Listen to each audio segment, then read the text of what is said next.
A knight in shining armor sounds invincible, yet the truth of how hard it really was to bring one down may shock you. What did it actually take to kill a man wrapped in steel? The truth defies Hollywood myths. Knights in shining armor charging into battle with perfect honor and chivalry? Hollywood got it wrong. The real medieval knight was more like a wealthy businessman who happened to kill people for a living. Most knights didn't crawl up from poverty to earn their spurs. They were born into it, rich families with serious political power. Think of them as the ultimate trust fund kids, except instead of buying sports cars, they bought war horses and battle axes. These weren't humble farm boys discovering their destiny. They were already at the top of the social ladder before they could even walk. Training started brutally early. 7 years old, and you're getting shipped off to another noble's castle to learn the trade. No summer camps or soccer practice here. These kids spent their childhood learning to swing swords, ride horses at full gallop, and master the deadly art of the joust.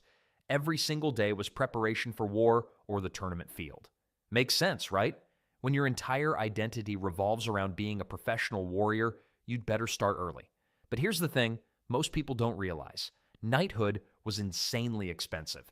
We're talking about the medieval equivalent of owning a Ferrari, a mansion, and a private jet all rolled into one. Good armor cost more than most people earned in their entire lives. A single sword could bankrupt a farmer's family for generations.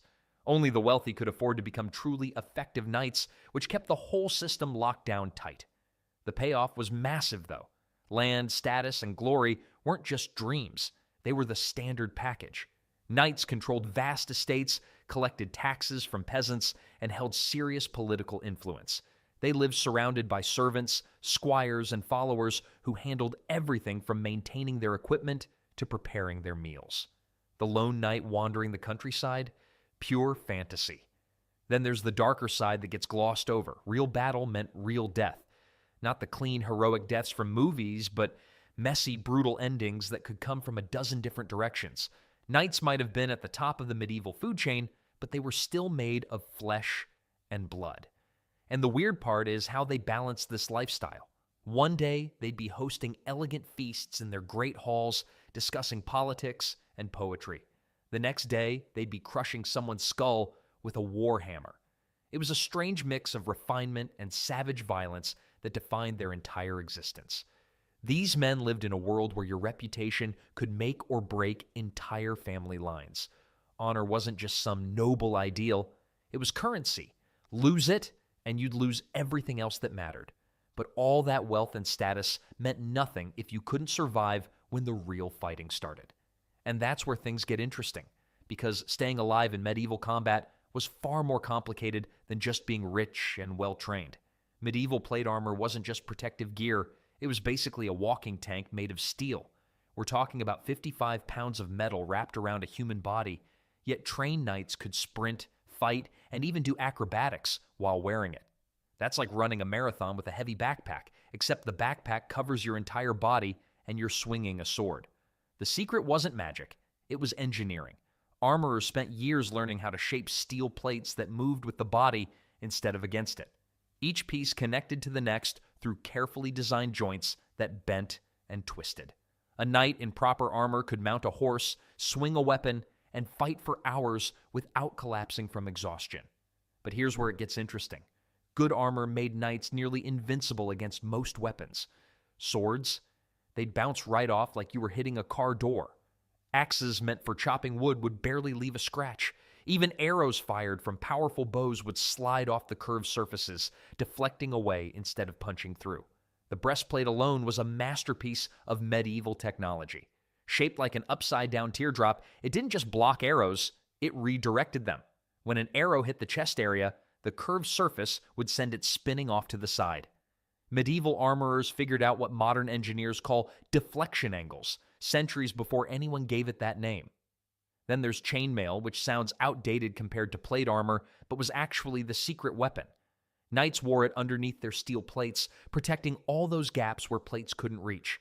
Every joint, every flexible spot, every tiny opening had thousands of interlocked metal rings standing guard. It was like wearing two suits of armor at the same time. The cost? Absolutely insane by medieval standards. A full suit of quality armor cost more than most people earned in several lifetimes. We're talking about the price of a small castle or enough farmland to feed dozens of families. Only the wealthiest nobles could afford the top-tier protection that made knights so formidable on the battlefield. Most soldiers fought in leather, cloth, or maybe some scraps of metal if they were lucky. Knights rolled up wearing what was essentially a medieval sports car made of steel.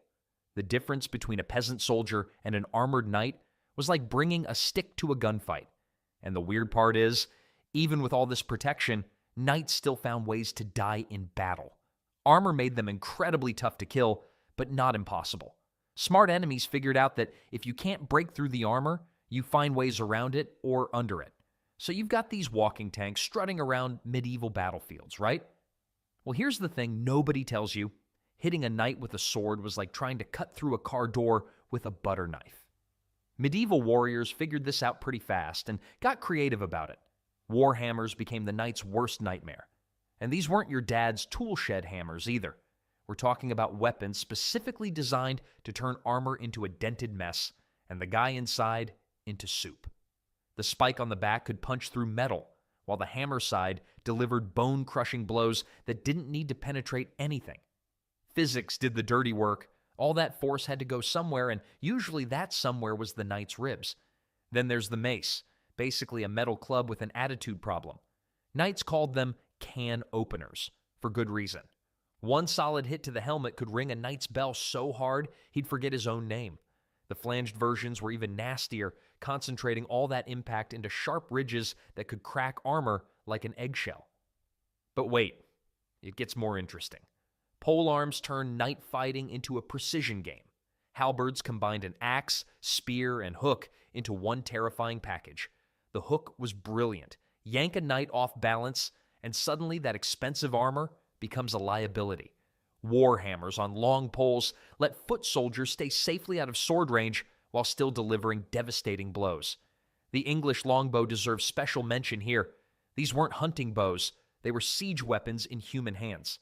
A skilled archer could drive an arrow through a penny at 200 yards, and knights learned to respect that kind of accuracy the hard way. Even top-tier armor couldn't always stop a bodkin point arrow fired at close range.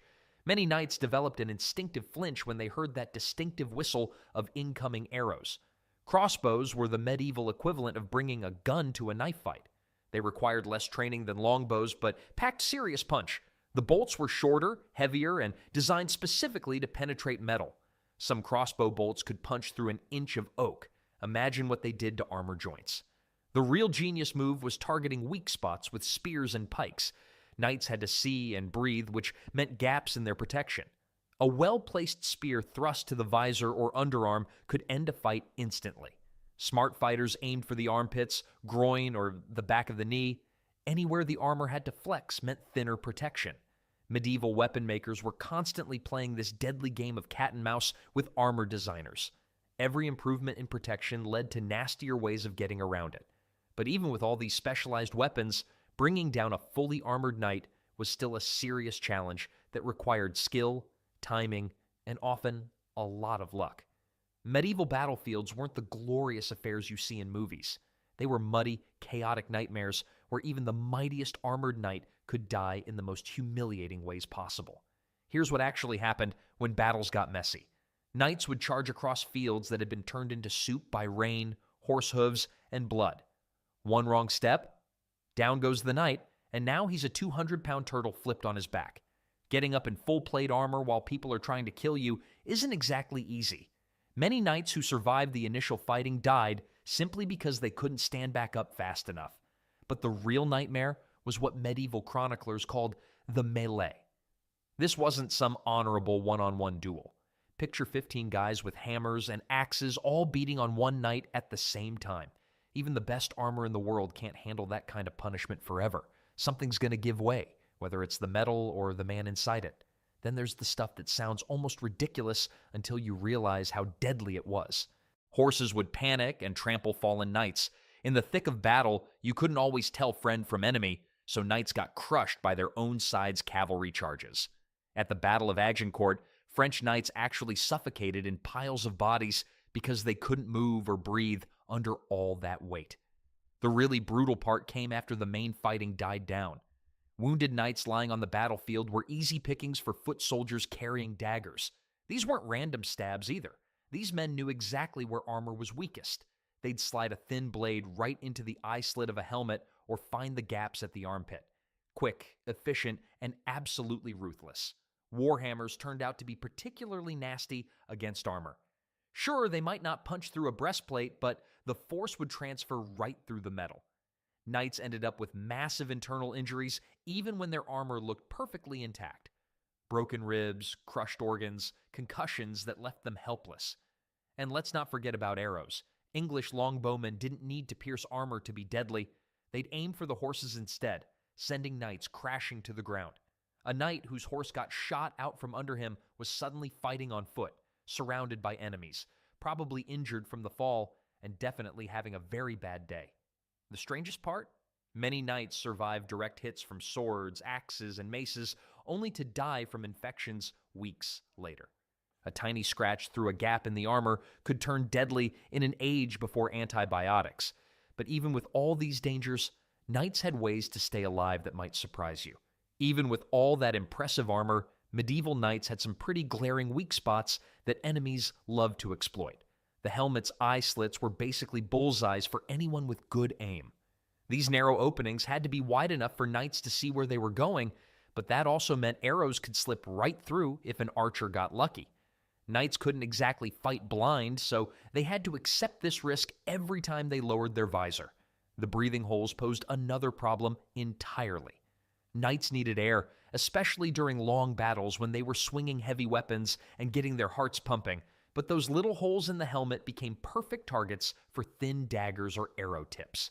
Some chroniclers wrote about knights getting stabbed right through these gaps, which must have been both terrifying and oddly precise. Then there's the joint situation. Armor had to bend somewhere, right? Shoulders, elbows, knees, and especially armpits needed flexibility for fighting. This meant thinner metal or even just chainmail in these spots. Smart soldiers knew exactly where to aim their spears and daggers. The groin area was particularly vulnerable because heavy plate armor there would make walking and riding nearly impossible. Let's not forget about those hands. Knights needed to grip their weapons, which meant their gauntlets couldn't be too bulky or stiff. This left fingers and wrists more exposed than the rest of their body. A well-placed strike to the hand could disarm a knight completely, turning all that expensive armor into a metal coffin. And the weird part is, not all armor was created equal. Rich knights could afford perfectly fitted, top-quality steel that covered every inch properly. But plenty of knights wore hand-me-downs, repaired pieces, or cheaper alternatives with thin spots and gaps. Some armor had been damaged in previous battles and hastily fixed with patches that weren't nearly as strong as the original metal. Knights actually developed some pretty interesting defensive habits because of these vulnerabilities. Many would duck their heads or turn sideways when they spotted archers, trying to angle their helmets so arrows would glance off instead of finding those eye slits. Others learned to keep their arms close to their bodies to protect those exposed armpit areas. The reality was that even a perfectly armored knight was still human underneath all that metal. They got tired, they made mistakes, and they couldn't cover every single weak spot at once. Experienced foot soldiers knew this and trained specifically to exploit these vulnerabilities. But knowing where to hit a knight was only half the battle. Actually getting close enough to strike those weak spots while avoiding their weapons, that required some serious strategy and teamwork, which medieval armies definitely figured out. When a medieval knight suited up in full armor, killing him wasn't just difficult, it was like trying to crack open a human-sized walnut with a butter knife. The armor did its job too well. Regular tactics didn't work anymore. Smart soldiers figured this out fast. Why waste time swinging swords at steel plates when you could just gang up on the guy? Groups of foot soldiers developed brutal but effective methods. They'd rush a knight from multiple angles, grab his arms, legs, whatever they could reach, and wrestle him to the ground like a pack of wolves taking down a deer. Once he was down, game over. A fallen knight and 55 pounds of metal wasn't getting back up without help. Then there's the weapon evolution that happened specifically because of armor. Blacksmiths started crafting tools designed for one purpose: finding the gaps. The poleaxe became the knight killer's best friend. Sharp spike on top, hammer on one side, axe blade on the other. These weren't pretty weapons, they were problem solvers. The spike could punch through a visor, the hammer could dent a helmet enough to knock someone unconscious, and that axe blade could hook around armor pieces and yank. But here's where it gets really tactical. Armies learned to target the horse first. A mounted knight was dangerous. A dismounted knight was just an expensive target stumbling around in metal boots. Archers would aim for the horse's legs or chest, spearmen would form walls to spook the animals, and some clever commanders even dug hidden pits or scattered caltrops, basically medieval spike strips, across battlefields. The really nasty part? Specialized daggers called rondel daggers. Thin, needle-sharp points designed specifically for threading through armor gaps. Soldiers would carry these alongside their main weapons, knowing that once they got a knight down, they needed something precise for the finishing work. These daggers could slip between helmet joints, under arm guards, or through the gaps where leg armor met body armor. Some armies got creative with range tactics too. Instead of shooting arrows straight at armor, archers learned to aim high and let gravity help. A falling arrow could slip down into a collar gap or find its way under a lifted visor. Others used specialized bodkin points, armor-piercing arrows that were basically medieval bullets designed to punch through metal. The weirdest part? Some soldiers carried nets, ropes, and hooks specifically for night fighting. They'd tangle up the armored fighter's legs or hook his armor pieces to drag him down. Fighting a knight became less about single combat and more about creative problem solving. These weren't honorable duels anymore. This was industrial-strength medieval violence, and it worked. But even with all these methods, knights kept finding ways to survive the worst situations, which brings us to something Hollywood completely missed about medieval warfare. Hollywood loves showing knights getting sliced through like butter, one sword swing and boom, dead knight.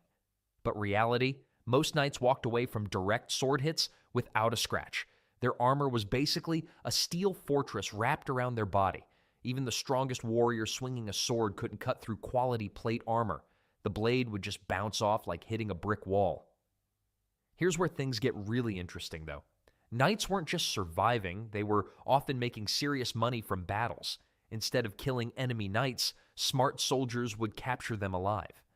Why? Because knights were walking treasure chests. Their families would pay huge ransoms to get them back.